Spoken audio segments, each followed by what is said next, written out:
Hello, everyone, and welcome back into another episode of Conversations with Chris and Cameron. It's episode 33, and we usually never record on a Sunday. Of course, this will get uploaded on Monday, but it's a little bit different to do this on a Sunday compared to a Monday. But due to our schedules, that's what we're doing. But how are you doing, Cameron?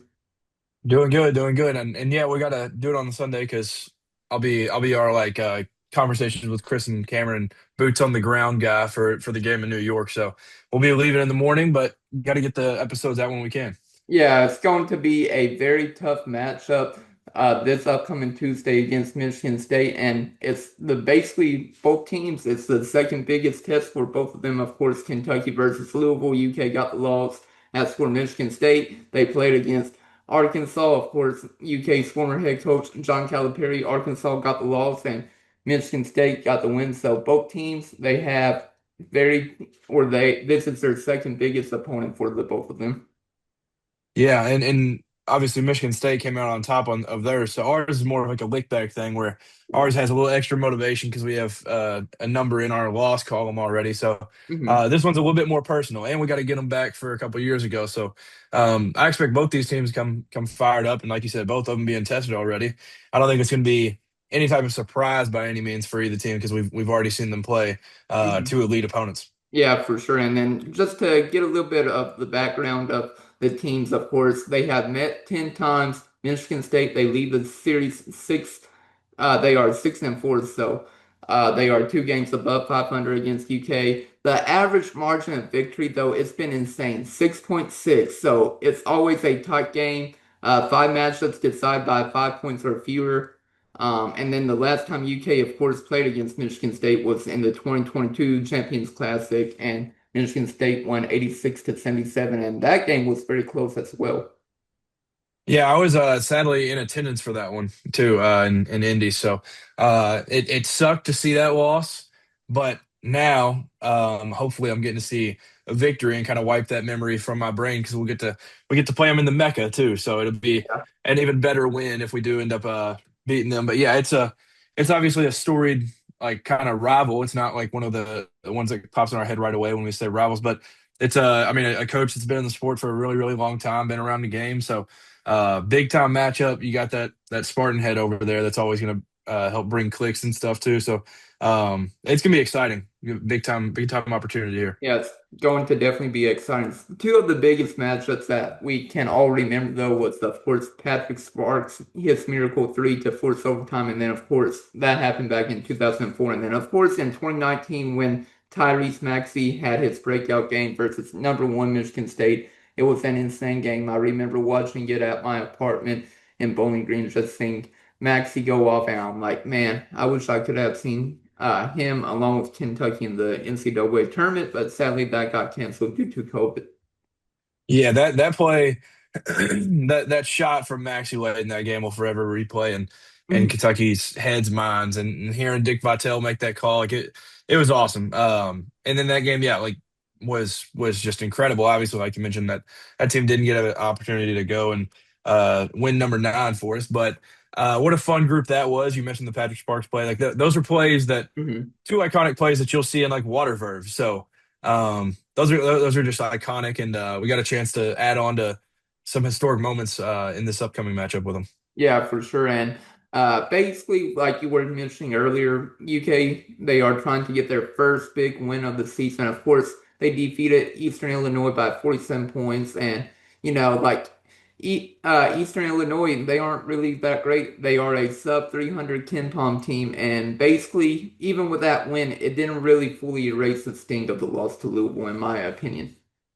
No, certainly not. It was more of a kind of get back on track, get another comfortable win and just like kind of see one go through type of a win. So Mhm. definitely didn't, but now thanks to Mark Pope, thanks to the Champions Classic and everything, like you get an opportunity to not fully erase that, but you get an opportunity to beat a top 25 team and beat a team that's looked pretty solid so far Mhm. right away. Literally a week later, you get a chance to kind of erase a little bit of that sting from that Louisville game, and yeah, so it's gonna be a fun one up in New York. Yeah, of course, it's always going to be a sting whenever you lose to your bitter rival opponent, in-state rival opponent with Louisville. But of course, you get to erase a little bit of that if UK can defeat Michigan State, and I sure hope they can. And for me, the biggest thing is Jalen Lowe's injury right now. Of course, it came out on Thursday that he got injured again during practice.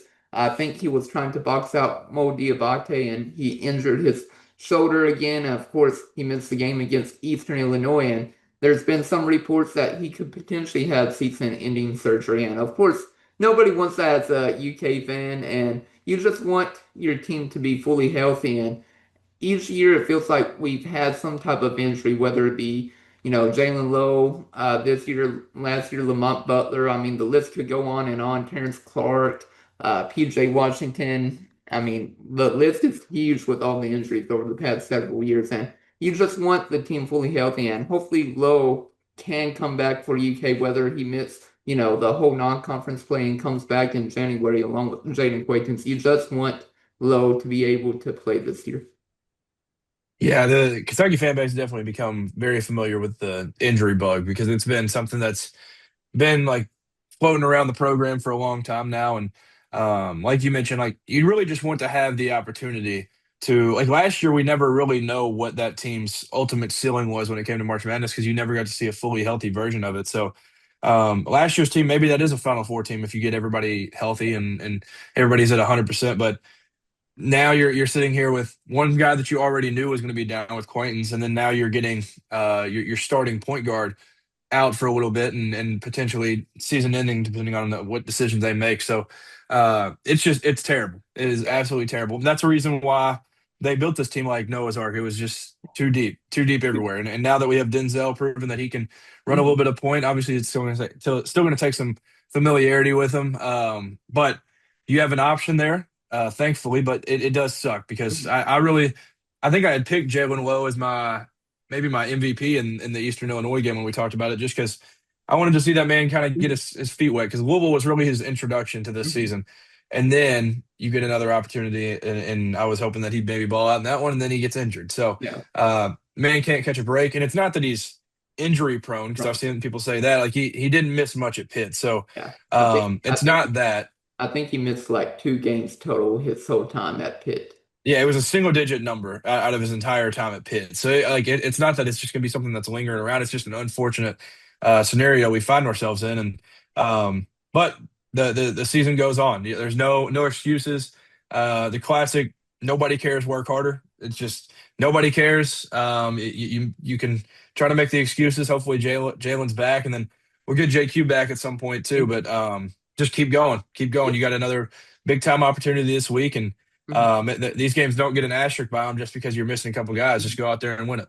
Yeah, just gotta go out and win. And of course, I expect Mark Pope to give an update tomorrow or on Monday. Of course, tomorrow's Monday. That whether it be Jalen Lowe will be having surgery or he'll miss some time, and then we'll go from there. Because he did say after the Eastern Illinois game that they have gone through second and third opinions right now, and basically he said that it's going to be a whole group, the whole medical team, his mom and dad, Jalen Lowe, and him just sitting down and, having a real like conversation about what's the best thing to do moving forward. And like I said, I want him to be healthy. And if he does have to have season-ending shoulder surgery, so be it.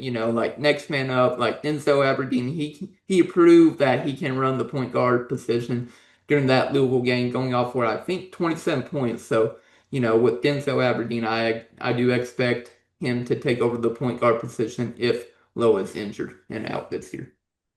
Yeah, you mentioned next man up. I think Denzel's definitely got that mode because he also did it at Florida as well when they'd be battling Mhm. random injuries. So he's familiar with it, and he'll only get more comfortable with that role throughout the year. But yeah, you mentioned the big time decisions coming up for Jalen and all of those around him, and yeah, you just want him to be ultimately as healthy as possible. There's no point in risking your entire long term career just to be able to play in a few games as of right now. Like you have a team that has a lot around you.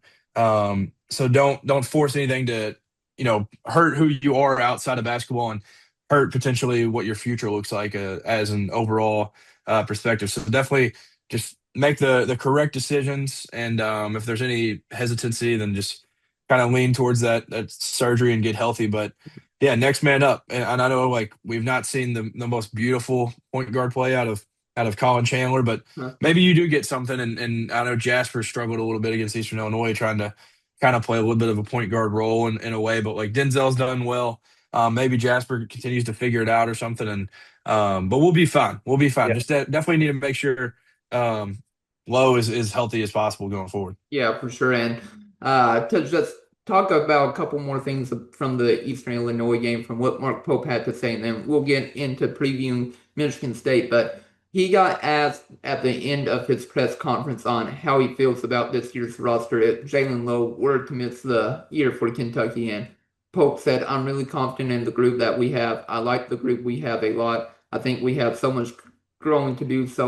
Growing to do. So I love this group." And basically he's saying that he doesn't think, UK will go after a G League player to come from the G League to UK to be the backup point guard or the starting point guard over Jalen Lowe if Lowe is to miss the whole year.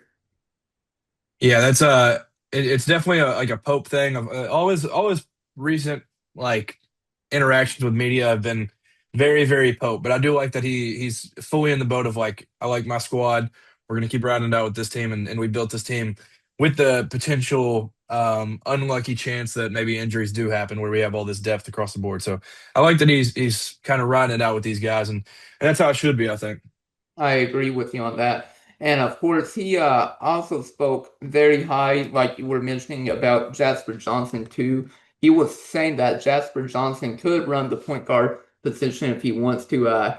He he was saying what you were saying that he didn't have the best night against Eastern Illinois, but he has a lot of faith in him. And he was also talking about how he's gotten better defensively, and he also added that he thinks he could be an elite level playmaking passer, especially against different ball screen looks. And basically, it sounds like Pope wants him to become more of a traditional guard. Of course, Jasper Johnson, he's known for a combo guard or a shooting guard, less, passing and more shooting. So it sounds like he wants, Jasper Johnson to step up into that role of also being a pass first point guard. Maybe not pass first, but, more of a passing guard as well.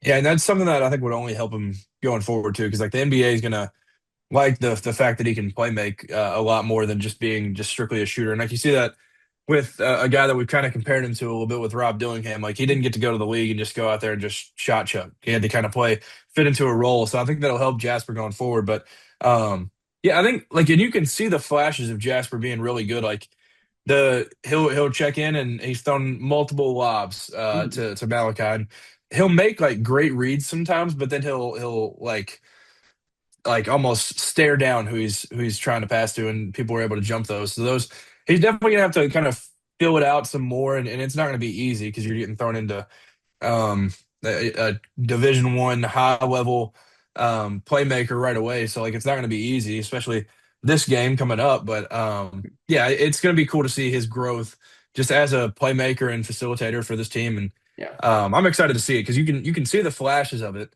It's just seeing him in the future be able to put it all together is gonna be really cool. Yeah, I agree with you on that. And he also was saying that he's a great option for us at the one. He's an incredibly talented player. He's going to be a star. It's just a learning process for him. And like I said, whether it takes Jasper Johnson, another year at UK, him being a sophomore at UK to take that next step, so be it. But of course, you want him to continue to improve and become better this year so he can become the greatest version of himself while in college. Yeah, no doubt. And the best version of himself is obviously being able to adapt and play whatever this team needs him to be, and him end up being like a lottery pick. Mhm. So that's the best case scenario, and I'd love to see that happen. Obviously, it would stink to only have the man for 1 year, but you want what's best for him. And it'd be best for the program too, just to have a guy that comes in and adapts, and the staff is able to kind of mold him into a player that can do it very well at the next level. Mhm. So I am excited to see Jasper kind of get Mhm. more reps as more of a combo guard and point guard, like you alluded to earlier. Yeah, of course. And Johnson had 8 points, 7 assists, and 5 rebounds in the last game against Eastern Illinois. So he did pretty well. Of course, you would like for him to score a little bit more, but he almost got a near double-double against Eastern Illinois, which is insane to think about. Yeah, I mean, like I said, like, he had a couple passes, um, and you could kind of see it because from I was at the game and we were sitting on towards one of the end zones and you could just kind of see sometimes where they'd be anticipating what he was about to do Hmm. defensively and like you said, it's a not very good team.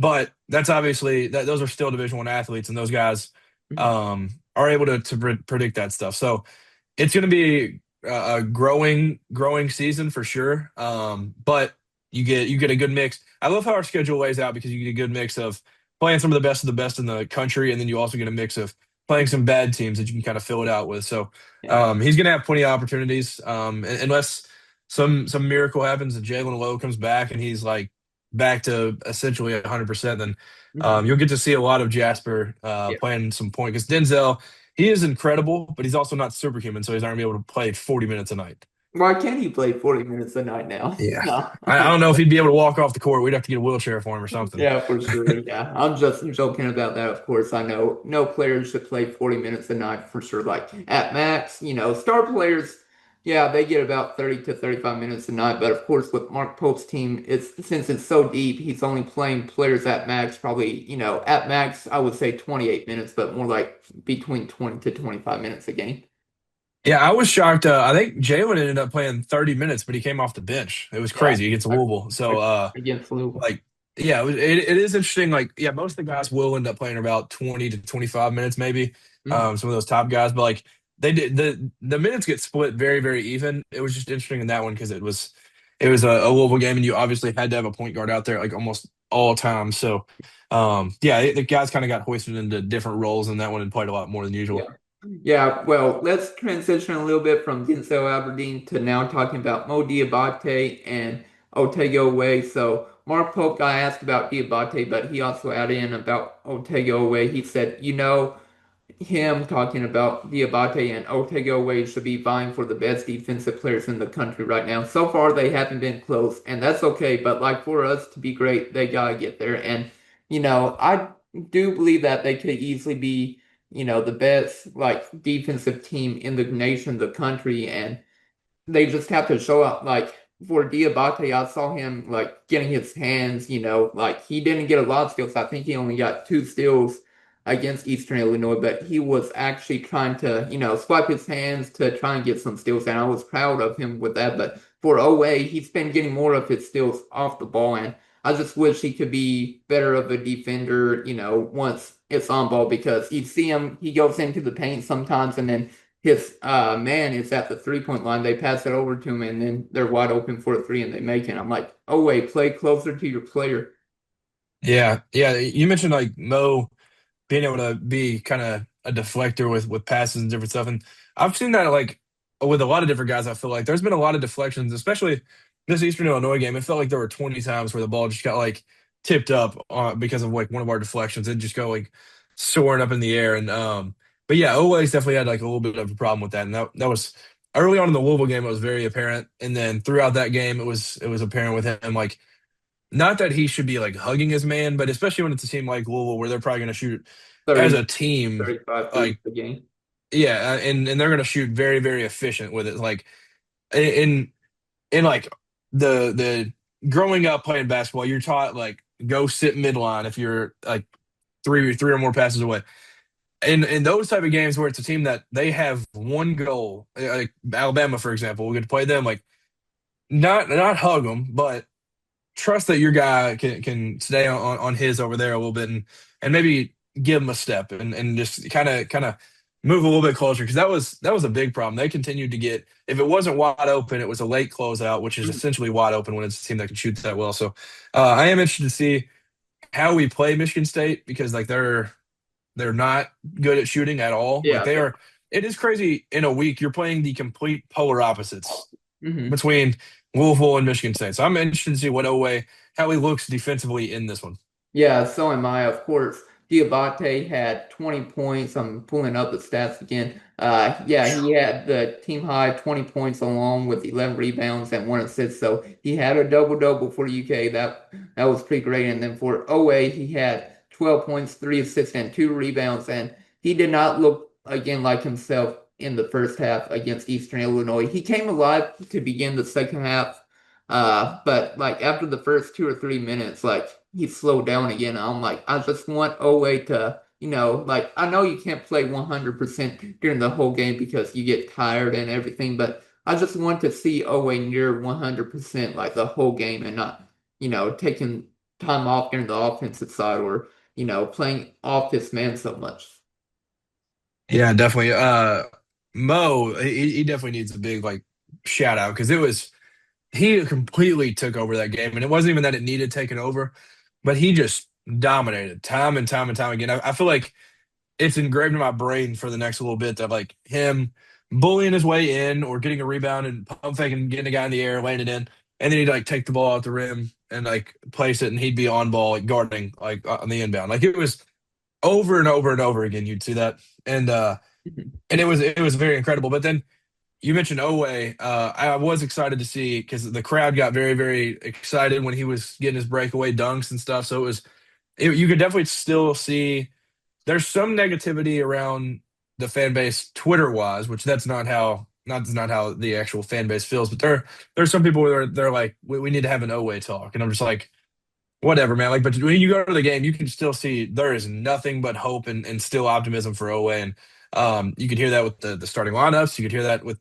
when he had breakaway dunks. So it was really cool to see. But like you said, I want to see Owe back to 100%. We want to see the Owe that we knew and loved last year, where he was just a freak. He'd get downhill, great finisher. Like he was amazing last year. And we just want 100% Owe and be getting him back to that point that he was last year. Yeah, I agree with you on that. And then the only other talking point that I really had from what Mark Pope had to say after the 99-53 win against Eastern Illinois is he was basically saying that he wishes he was further along or further ahead right now with the group. And he said it's been complicated. I'm trying to figure out why I'm not farther ahead with this group in terms of just the group's identity. There's a lot of contributing factors for sure. And he got asked this question. Basically, the question was what the conversation was like he had with Otegoe, and I have the full quote on my Twitter page if y'all want to look at that. But people were saying this was a shot at Otegoe. I'm like, I don't think it was necessarily a shot at Otegoe. He was probably talking about him and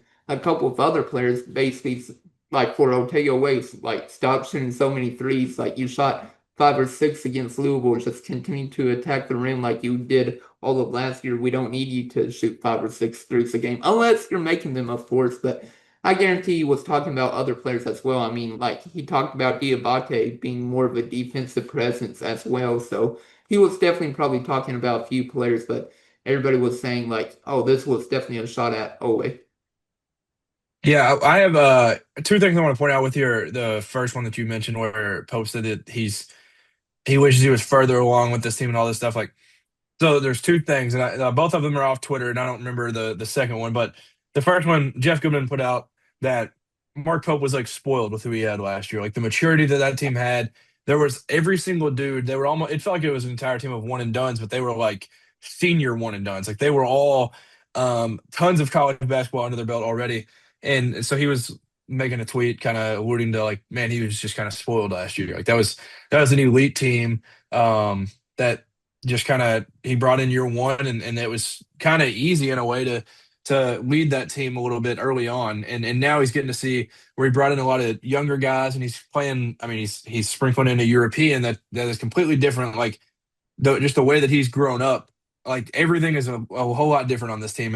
And the second thing, I don't remember who tweeted it, but I loved this tweet where I would much rather Coach Pope say this than what Cal used to say about like we're built for March. Yeah. Like that was so annoying because then it was you get to March and then you'd lose and be like, well, we had a great year anyway. So it was kind of a mix of things there. Like I would much rather him say this and say like I wish I was further along because it's honesty and that's what the fan base wants. And I know this fan base is crazy, but we want honesty. Like we want you to just be honest with us. So the thing about Tuesday with Louisville, like whatever happened, where it was kind of like a secret thing. Like the fan base doesn't want that because then like our crazy minds start to make our own things. So like you being completely honest and just saying like, yeah, I wish I was further along. Like that tells us exactly where you're at, and it Mhm. gives I think a little bit more grace from the fan base where you're just like, all right, well, they'll get this figured out. Like he's not all the way where he wants to be yet, but they'll get there eventually. So I did love that quote from him. Yeah, and of course he still hasn't talked about what exactly happened before that Louisville game. So maybe we'll find out on Monday. Of course, this podcast will be uploaded on Monday, but maybe you'll finally say what happens. And I'm not trying to be a Cal apologetic at all or anything, but Cal did say that his team would get better like early on. I always forget it was either he was saying that I think it was the defense. He was like, yeah, our defense isn't all the way there, like it needs to improve. So, like people were having flashbacks to John Calipari saying like this team is going to get better. Like you don't have to worry about that. And people were like, "Oh, Mark Pope is pulling a John Calipari," like early on in the year where he wishes this team could be further along. Yeah, well, I think it's definitely like different in that aspect because it was with Cal, it was like you'd be a couple games in the season, you'd be like, well, we haven't really put in zone defense yet. And it was Yeah. like, all right, I mean, what are we? What are we serious? So then now you get to with Pope where he wants all the challenges and obstacles possible because he wants the best in every the word for this university. And like that's why I'm glad he's saying this because like it does suck playing Louisville in the third game. Like that's just Mhm. awful. But Yeah. um, getting to play that and then you have an opportunity to play all these other teams before conference play. I think Pope loves that and he's just being honest with us. And Mhm. I feel like it's definitely a different perspective than the answers that Cal would give us. Yeah, and I can't remember if it was right before the season started or after like the first or second game of the year, but Mark Pope did say that basically the whole off-season practices that UK they've been focusing on their defense more than their offense, and it didn't show, of course, against Louisville. Like it was high scoring the whole time, and then of course UK's defense was awful, and people were like, "Oh, John Calipari 2.0 all over again," where he's talking about how great the offense is for UK, but how terrible their defense is. So. Like I said, it'll be interesting to see if Mark Pope and UK can continue their defense because they've done overall very well against, you know, weaker teams, of course, not against Louisville, but if they can actually show out against Michigan State or any other bigger teams this year and show that their defense has improved compared to last year, like everybody's going to fall in love with this team's defense. Yeah, this team's definitely got a lot of growing to do. I mean, offensively, I think we're not at our peak yet, but like we're kind of far along. But defensively, I'm interested to see like what are you going to do against like Alabama, for example? Just I'm thinking of like other teams that will play that will shoot a lot of threes, um, and have guards that like get up and down a lot. Like we'll have an opportunity to play St. John's with Isaiah Sellers and Ian Jackson, and just that backcourt. They also get up and down a lot. So I'm interested to see what this defense looks like going forward because obviously Louisville is third game, so you kind of do have to look at that and be like, well, it's only growth from there. Mhm. But Hopefully. yeah, the defense was not good in that game. Yeah. There's really no bright spot defensively in that game. You give up 90 plus points, you can't really expect to win many games. Mhm. Yeah, of course. And the only other thing I really want to point out for this Eastern Illinois game before we start talking about Michigan State is UK had 5 players in double digits, so that's great to see. Like everybody's distributing the rock, and that's the main thing. You just want to continue to score, get assists during the game, and that's what UK did again against Eastern Illinois. And of course, I wish they could have gotten above 100, but they only got to 99. So be it. Still high scoring, but you would like to see UK hit that century mark for sure. Yeah, no doubt. That was I mean not disappointing, but you do always want to see triple digits on the board for us. But two players that I just want to mention just before we jump off this game. Cam Williams, couple Yeah. threes. That was awesome to see. Anytime he's hitting threes, you just love to see it. And you can tell he's not as like tense like with Hmm. it. It feels like he's more natural and filling the lanes correctly and they're finding him. Hmm. So he's hitting those. And then Andrea Jelovich just continues. I feel like every single game he gets much better. Every Yeah. single game. This one he ends up with 11.7 rebounds.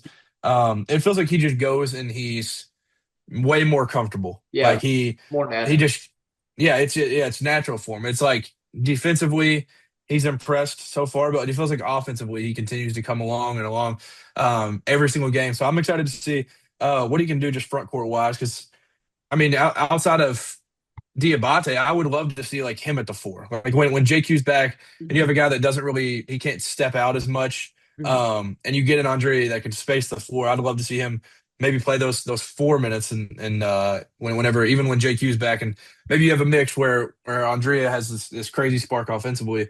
But he's been awesome to see Yeah. just continuing to come along. And then sadly we couldn't get the Walker Horn bucket there at the end when Coach Pope still said to shoot it. He shot it, missed it, but it would have been awesome to see him score there at the end. Yeah, and just talking about one other player, I want to mention, of course, like this was like the full debut of Trent Noah. Of course, he played against Nicole State but got injured and then missed the next two games that he showed out as well. He went 3 for 6 from the field, 2 for 5 from the 3-point line, and he also added 3 rebounds, 2 steals, and 1 block, and of course had 8 points. So I was pretty proud of Trent Noah in his like first full debut this year for Kentucky. Yeah, and like yeah, coming out in a game like this where you're a few games in, you probably have a little bit of pressure type of feel to you. So it was cool to see him kind of get in the flow of things. I think we're only going to see him make some more shots going forward too. So he hit the two threes in this one, but I would like to just see him continue to get more comfortable because he only played 22 minutes in this one. So I'd like to see him in those minutes have more shots up and more threes made going forward. So love to have Trent Noah back and love having him just back there as a 3-point threat. Yeah, same here. But let's get into the Michigan State game if you're down, brother. Let's do it. All right, let's get into it. So we briefly talked about it to begin the podcast, but we'll get more into it. So Michigan State, it literally comes down to probably rebounding for UK. Michigan State, they are top 20 nationally in rebounds with total rebounds and then also offensive rebounding rate. And basically, the key thing is box out your man. Do not allow Michigan State to get offensive rebounds against UK for sure.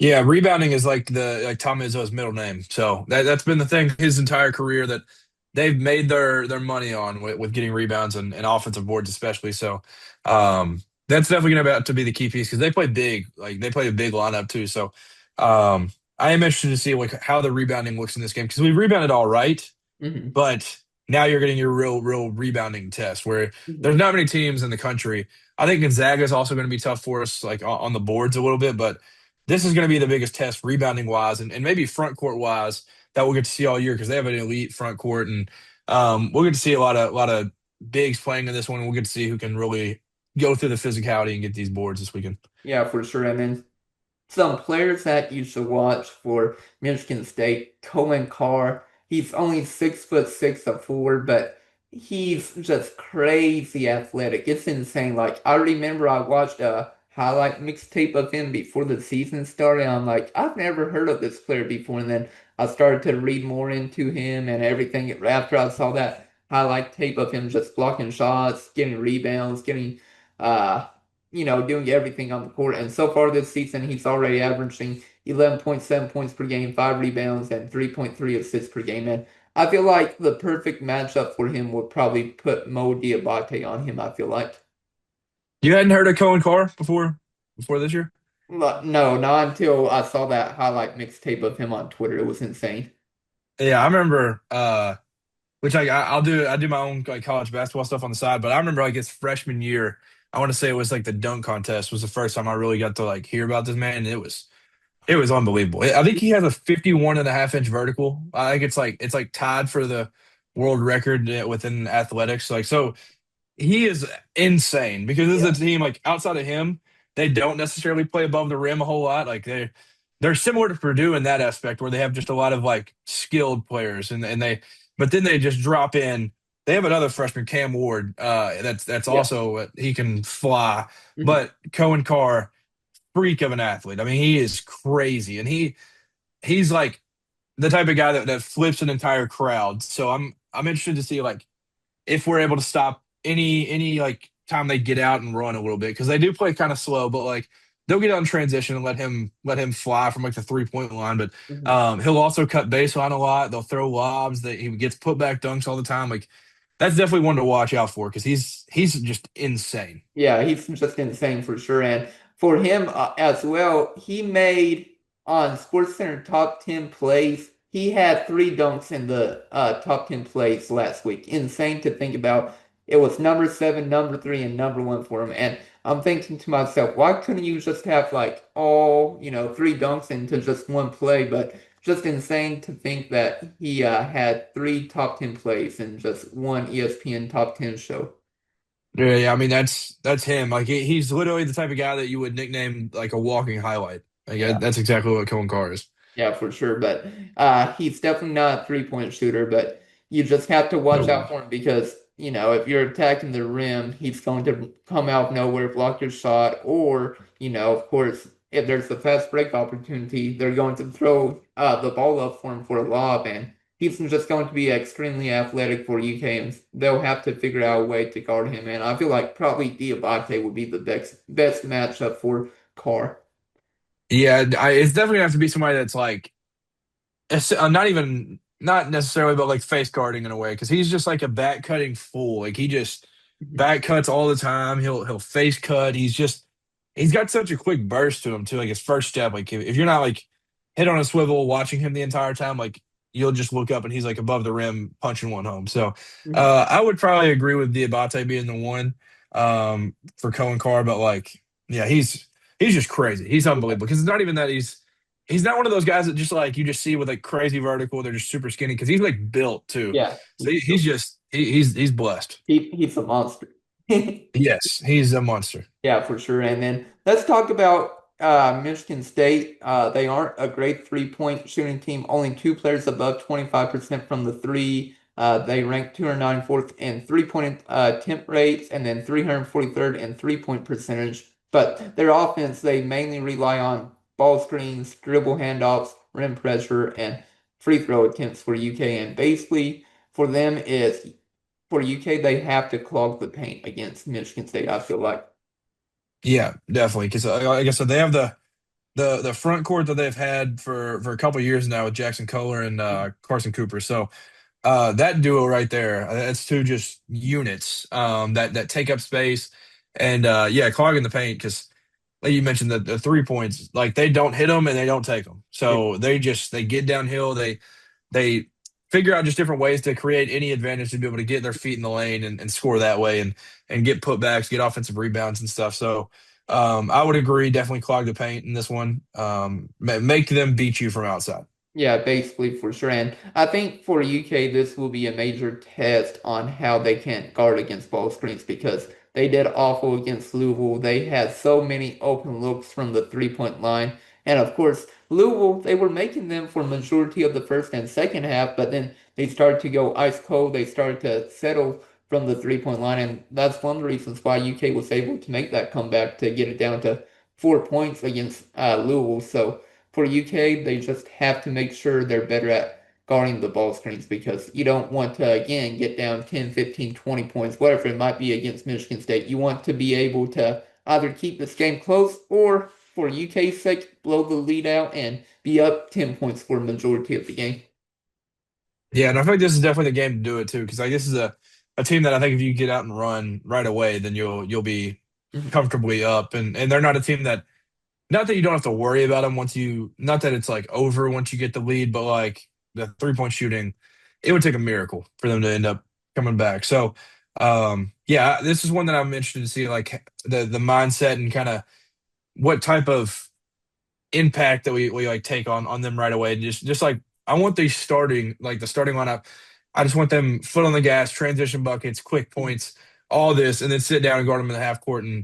and take care of business and get a big lead early. Because like you said, we've seen it a lot throughout the Pope era where we've gotten down 10-15 and had to work our way back. And this is definitely not one of those games because we don't need that at all. And especially a team like this, it's obviously they don't necessarily run away with the lead and everything. But with how they rebound, if you want to like rely on getting second chance points, this is not the team to try to do it. Yeah, I agree with you on that. And speaking of transition defense, Tom Izzo's team, of course, they focus early offense attacks, and they really don't want to have half court sets. Of course, they'll run half court sets. Like Izzo is one of the best at that, but they really try to have early offense. And for UK, they have to have better transition defense. And Mark Pope called it uncharacteristically bad against Louisville. So basically for UK, they have to identify the rim runner early, whether it be Coen Carr or whoever it might be, and then of course always communicate on the defensive side. Yeah, communication is gonna be key because a team like this where they just like get out and they'll throw some crazy stuff at you, whether it's like a transition thing or like you mentioned, like when they do run offensive sets, they run good stuff. So Mhm. it's not going to be easy, but communication wise, defensively, that's gonna have to be a big key piece. And then, I mean, being able to play an entire defense possession, and then even though you're worn down a little bit, go grabbing the rebound. Like that's gonna be, it's gonna take the full defensive possession, not just like playing defense, forcing up a tough shot because they're all crashing as soon as they shoot. Yeah, they are for sure. And then let's get into more of the players for Michigan State. I want to talk about Jackson Collier. He's a 6'9" forward, 245 pounds. He's averaging 14.3 points per game and 13.3 rebounds per game. Top five nationally, and it's going to be insane. Hopefully, Brandon Garrison can probably hold his own against Collier if I had to guess. That would be the person guarding him. Of course, I feel like the better matchup would be, though, Malachi Moreno on Collier. Yeah, it's Kohler, and I only know Oh, that because I have a friend Mason. He is the biggest Michigan State fan in the world that I've ever met in my life. Like I've met a lot of them. He There's only one person that ranks above Jackson Kohler in Michigan State history as his favorite player ever, and it's Cassius Winston. And that's almost like a default answer for Michigan State fans. So that shows how much this fan base loves Jackson Kohler. He has an insane, I mean, right hook, left hook. Like he has post moves for days. So he's definitely going to be somebody to watch. That's why I'm interested to see, because like you mentioned, probably should be BG on him, but I mean I don't know. Like maybe I don't think we won't start with two bigs, but yeah. this might be a game where we end up just throwing two bigs in and like throw like a Malachi and BG or Yelovich and Malachi, and they both check in because they're gonna be playing their two bigs pretty often. Mhm. But yeah, Jackson Kohler, I mean you mentioned his stats at 14 and 13. He had one game. Let me try to find it real quick. He had one game. I think it might have been the Colgate game. Yeah, 16 and 15.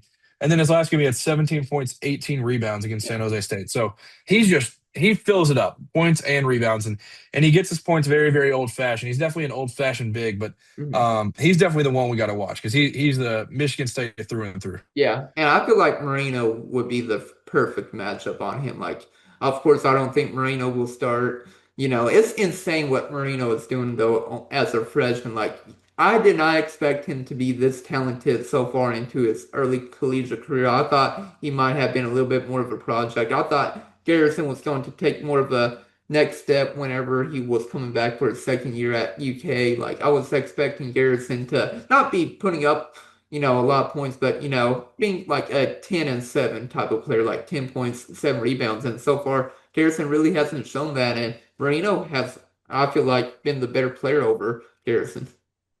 Yeah, I mean Garrison at this point, I would say like the word is like serviceable, but Malachi's been much better, much better, and I would love to see Brandon Garrison prove some people wrong because, like, as of right now, it continues to look like Malachi is clearly the better big Yeah. in every game that we've played so far. So I'm excited just to see because this is a game where it's kind of prove it or you're just going to get bullied because like these bigs are going to have their way if you're not asserting your dominance early. So I'm excited to see what Brandon can do, and hopefully he ends up proving everybody wrong and has an amazing game. But this could be a game that we'll see a lot of Malachi in. Yeah, for sure. And like I said, Malachi played a lot against Louisville. I don't know how many minutes he had, but it felt like he was playing more than Garrison in that Louisville game as well. Yeah, I don't remember what the total was in that one, but let me check real quick. But I, they did play a ton. I mean, like both of them, they played throughout. It looks like Malachi had 17 minutes, BG had 23 minutes, so it was similar. But Malachi played like very important minutes in that one, so yeah. you can kind of see a little bit of shift in that. But I would like to see a lot of Malachi in this one. Yeah, for sure. Of course, it's the like you were saying, like prove it game for Garrison, and if he does prove it, then keep Garrison on the floor compared to Marino. Like always play your best players, whoever it might be. Like that's the one thing that has annoyed me about Mark Pope. It feels like he always benches the players once they get hot. I'm like, why are you benching them? Like they are on a roll, keep them in, and then he brings them to the bench. I'm like, why did he do that? Yeah, I remember somebody brought that up with him at one point. He said like his answer was like when a certain player they've evaluated and like they have like 0 to 10 minutes is really good or something, but then when they get to their 11th minute, they're like efficiency and stuff drops down big time. But I get what you're saying because like in that 10th minute, maybe they end up popping off and they score like two straight threes or three straight rim cuts and they score right there, and then he takes them out. And it's like, what in the world? Like, Yeah. but yeah, I'd be interested to kind of see the mindset of like when they take a certain guy out in these games. Yeah, for sure. And then there are only two other players that I really want to talk about Michigan State, and then we can get into our score predictions unless you have any other player. But let's get into the final two players I have. I have Jeremy Fears Jr. He's the guard for them. He's averaging currently 11 points per game, but also 9.3 assists per game, and he's number one nationally right now in the country with the assist. Yeah, honestly, a lot of Kentucky fans probably remember because we played Jeremiah Fears last year that played Yeah. at Oklahoma. It's his brother. But this Yeah. guy's been around the program for a little bit too. He's a redshirt sophomore, so it's technically his third year in East Lansing. But yeah, the assist. He is a facilitator. He can also score it. So he kind of runs the entire flow of the offense. Like their bigs have great numbers, but they do a lot of that getting on the boards and stuff, and they'll obviously run some sets and stuff for them. But this offense really is dictated by Fears. So Yeah. I don't know who we'll end up putting. I don't know if it's gonna be Aberdeen or if we're gonna do something else. But like I'm interested to see what we try to do against him because if we bring length, he's only yeah 6'2". So I don't know what we're gonna end up doing against him, but he's definitely the guy that we need to slow down if we want to be able to like stop their half court offense and stop them from getting out in transition. Yeah, for sure. And I feel like probably Denzel Aberdeen would probably guard him if I had to guess. But yeah, you cannot forget Jeremiah Fears. Hey, I mean, he's 0-2 against UK, so hopefully the Fears' brothers can stay like continuing to lose against UK and be 0-3. Hey, I hope so. I would Yeah. love to see that continue to beat these Feared boys. Yeah, and of course, I said two players are shooting above 25% for Michigan State. Jeremy Fears Jr. is one of them. He's shooting 37.5% from the three-point line, and he's one of their few reliable shooters for Michigan State. So basically, guard him. Like once he gets past half court, guard him. Make sure he doesn't shoot any threes. Of course, at the same time, you hope that he doesn't find the wide open man. But he's been crazy this year. Like I said. 9.3 assists per game. Insane. Yeah, the you mentioned his 3-point shooting, and I would imagine you probably don't have this guy on your list, but just from watching them, the guy that they want to be better 3-point shooting wise is definitely Trey Fort. So he doesn't shoot super efficient, I don't think, as of right now. From three right now, he's 21.4%. But he's definitely one I feel like there's a chance that he just like kind of gets hot. Like there's gonna be one game coming up soon that he's gonna end up figuring it out because he's taken like five threes a couple times this season. So uh, but Fears is definitely the one. Like when you're looking around and you're going through all this rotating stuff and you've got ball screens, handoffs, all this different stuff, and the one guy you can't just leave chilling by himself is Jeremy Fears. Like that's the one. Make sure you're closing out on that one, running him off the line a little bit. Like you can't just let him kind of dictate what they do offensively. Yeah, I agree with you on that. And like I said, I didn't have Trey Fort on my list. The only really other key player I had on my list was Cam Ward, how you were mentioning earlier, the freshman. He's averaging 10 points per game, 6 rebounds per game, and he's also shooting 62% from the field in just 16 minutes per game. Just insane how great he's been just being a freshman coming off the bench for them. Yeah, and it's obviously not much because it's a 3 game sample size, but his best game was against the best opponent. So he Yeah. got 18 and 10 against Arkansas, and that was kind of it felt like the coming out thing where it was like first game he didn't do great, 7 points, 4 boards. Only played 15 minutes of that one, but he played 23 minutes against Arkansas, had 18 and 10, and it was like, all right, well, we're seeing the next freshman that's going to end up popping off and being amazing all year, and then he kind of reverts back and plays 11 minutes against San Jose State or against Colgate in his first one, but it's just in his best game he performed. Like that's maybe he's one of those guys that needs the lights. And obviously it was a home game, so maybe the lights get too bright when you're playing in the Mecca. But Cam Ward's definitely one to watch out for. He also in that Arkansas game, I felt like it was you'd see Coen Carr back cut, catch a lob, Cam Ward, and he'd come in and get a putback dunk or something. Like it was crazy. But he can jump. He understands the game really well. So he's kind of further along than I feel like a lot of freshmen are, but that feels like that's the case with like this entire class of freshmen. Yeah, for sure. And of course, they also have one other freshman that played a little bit. His name is Jordan Scott. He's played 18 minutes per game, only averaging 4 points, 4 rebounds. But I mean, he could also be another player that comes off the bench, and you're like, who is this guy? He's been getting minutes and playing and everything, and of course, a true freshman as well. But I feel like for UK fans, they might not know who he is, and then he'll come off the bench and have like 8 rebounds for them. Yeah, yeah, no doubt. That feels like it's the case with like the entire team because I mean Izzo's always built his teams like this. Like Jeremy Fears isn't big. He's kind of like their true guard. But then other than that, everybody's like huge. Like everybody's like 6'6" and up. Like everybody on the team, like they just have length.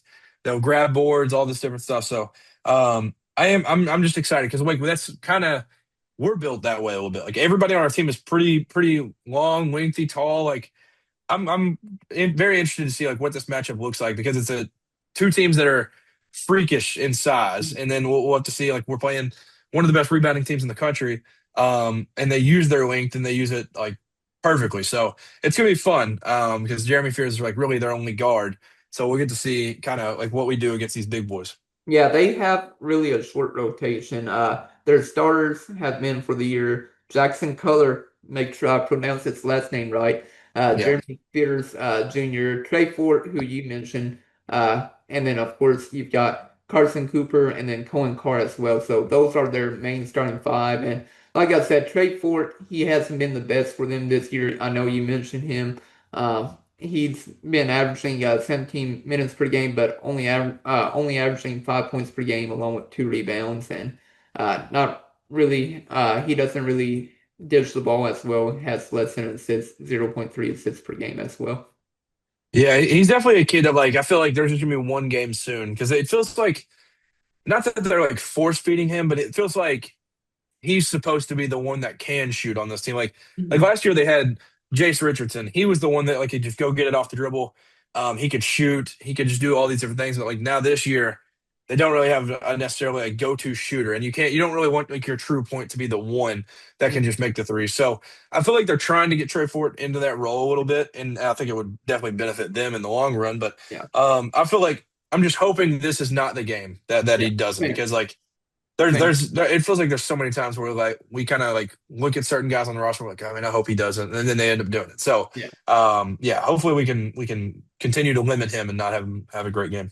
I sure hope so. But like I said, the four main players to look out for at least for Michigan State, Jackson Color, Jeremy Pearson Jr., Cohen Carr, and then Cam Ward. I feel like those are like their four main key pieces, and you've got to, eliminate them from the game plan some way, somehow. Of course, all of them could easily have good games where, one player could get a double-double or, two players get a double-double, but you've got to figure out a way to eliminate those four players and make sure they don't have an insane game against you. Yeah, definitely. I think one that we definitely need to watch out for too is Carson Cooper, big dude, 6'11". He's just kind of a massive big, and he's averaging 5 boards a game. I think it's mainly because of Kohler taking a lot of his, but he's definitely a guy that I feel like at some point there's going to be a game where he just is on the boards and has a really big game. So, Yeah. but you mentioned the others. That's their main. They have a very obvious core group that they play.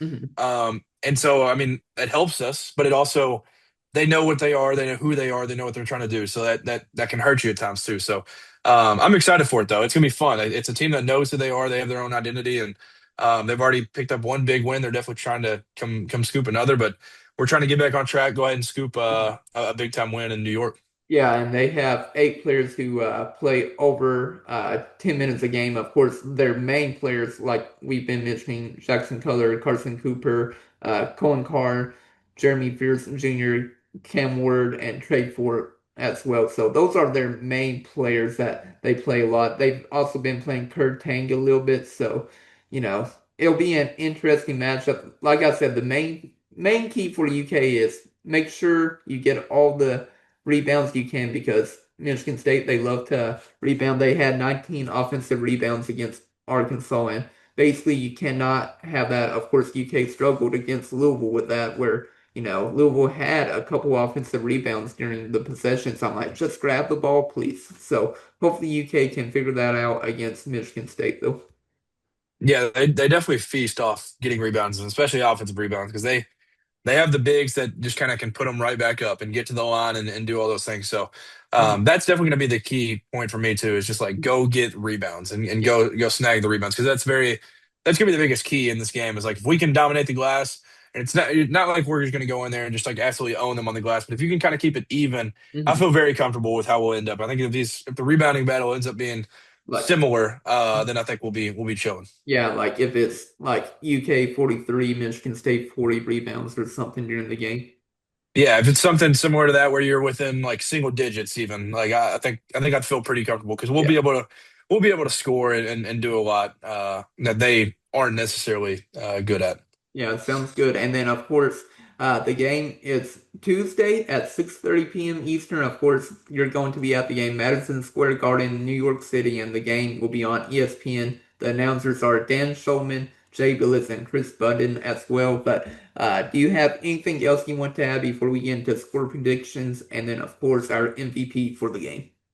Well, it is nice. This is the first time. I don't know the last time we had the early game out of these two because like it'll be Kansas Duke following us, and I think that probably helps. They have the two premier freshmen, but I do like that we have the early game because like it's felt like for years. Well, actually, no, we played the early game against Michigan State last time, actually, in Indianapolis, I think, because I remember sitting there for the Kansas Duke game, like depressed, because I was like, dude, what in the world just happened, man? We just freaking lost in overtime. Uh-huh. But yeah, the Mecca and the one key point last year, the way that Mark Pope talked about Madison Square Garden, it's his favorite arena in the world outside of Rupp Arena. And we Mhm. went up there and played our worst game of the entire season. Against Ohio Let's State. redeem that. Let's erase that from our memory. Come out and kill these boys. Yeah, let's kill these boys for sure, of course.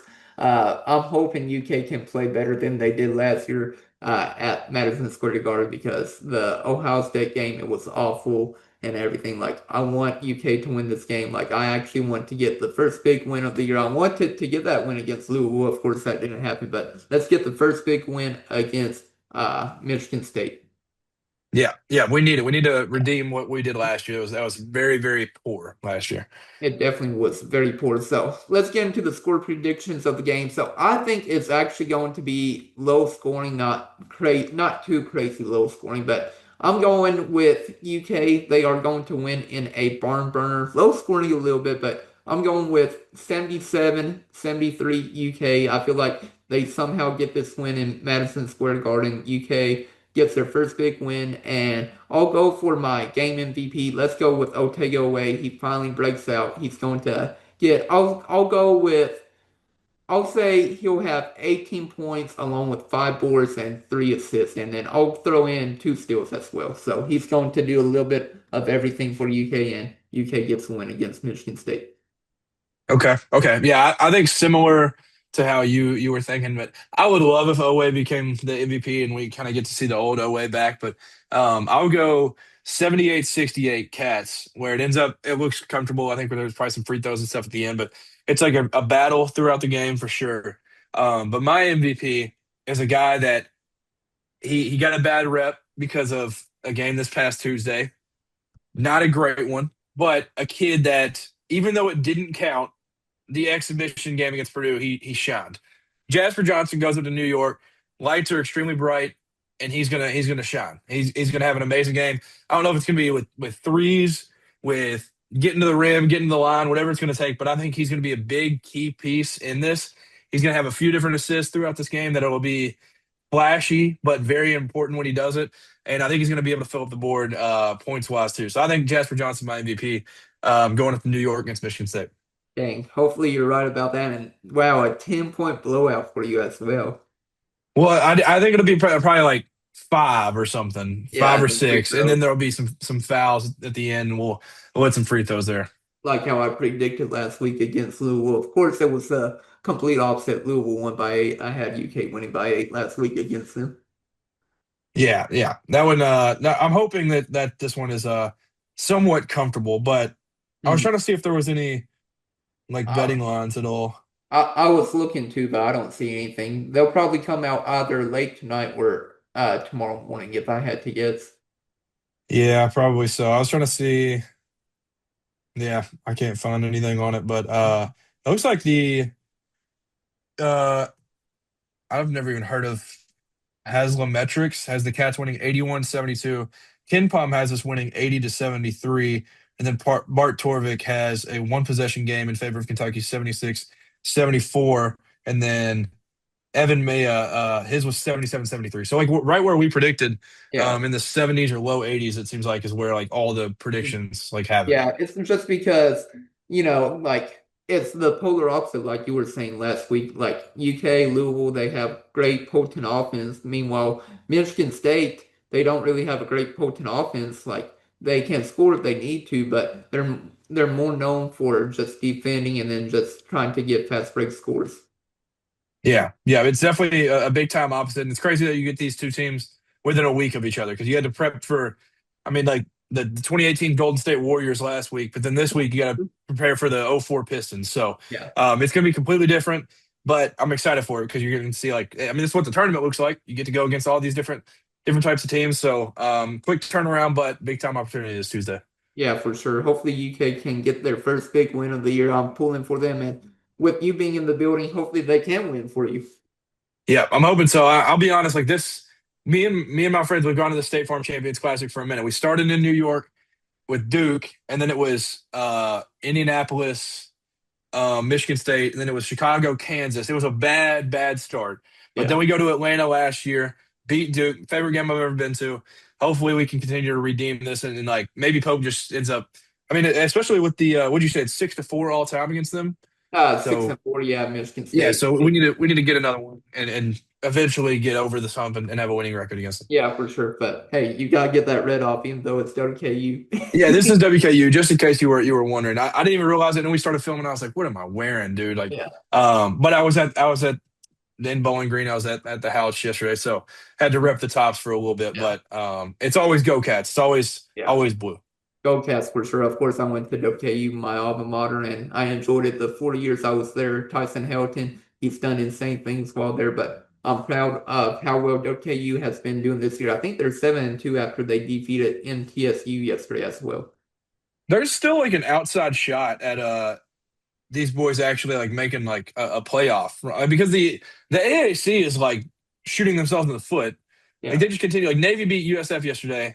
If Western just continues to wins Conference USA championship, like there's a chance. there's a There's chance. a legit shot. Like it's not. It's an above 1% chance, I would say. Yeah, about 1%, but we'll see how WKU continues to do. Of They're course, 8-2, 8-2. So 8-2. Yep. I was one game off, but hey, 8-2 is a great record. And of course, we'll talk later this week about UK. They are only one win away from being bowl eligible after defeating Tennessee Tech. Hard to believe after 3 weeks earlier, like whenever we were sitting at 2-5, nobody was expecting this at all. Yeah, hey, beating an undefeated team in November. You don't really have to say what the team's name was, but we beat an undefeated team in November. That's really all that matters. Yeah, 10-0, now 10-1 for Tennessee Tech, but we'll definitely talk about that more later this week. We'll, of course, recap that game and then preview Vanderbilt. So we'll have all that more coming up later this week. But we appreciate you all watching on YouTube and, of course, listening on Apple Podcasts and Spotify. But this is Chris Beatsmore and And Cameron Waddle, signing out. Have a great week, everybody. go Cats. Go Cats.